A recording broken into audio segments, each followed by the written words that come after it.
comes new laws all across Texas. For HOA homeowners, that means more transparency about what you could be charged for violations. House Bill 614 goes into effect on January 1st. Katira Winfrey joining us from the newsroom. And Katira, this will create a balance of power between HOAs and property owners. Yeah, Rick and Lynn, Texas is experiencing a population boom, and the Texas Realtors Association says they've seen major growth in HOAs, suggesting people want to live in those communities.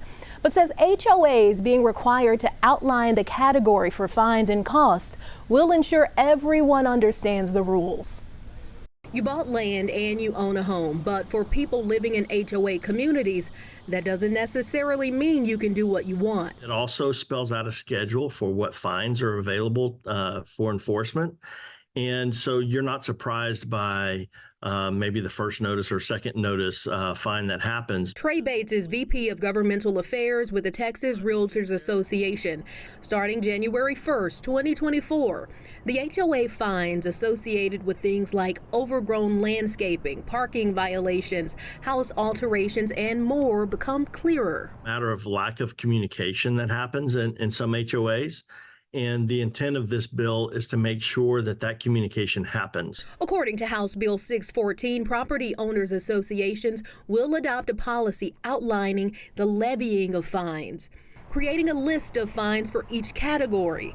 Once that's done, they'll have to make that policy readily available on the internet or delivering copies to property owners by hand, by mail, or email. To make sure that property owners are protected, that there's a balance in power. Bates says Texas's booming population draws more attention to this as more people are looking for homes.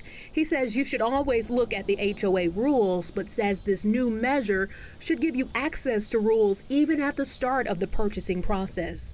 I would really focus in on understanding what the HOA rules are before you sign on the dotted line so that you understand what you're walking into. Now, if you were fined before this bill goes into law, you'll be held to that previous standard. Reporting in the newsroom, Katira Winfrey, KHOU 11 News. Katira, thank you. Read more about this HOA law and other new state laws on our website, khou.com.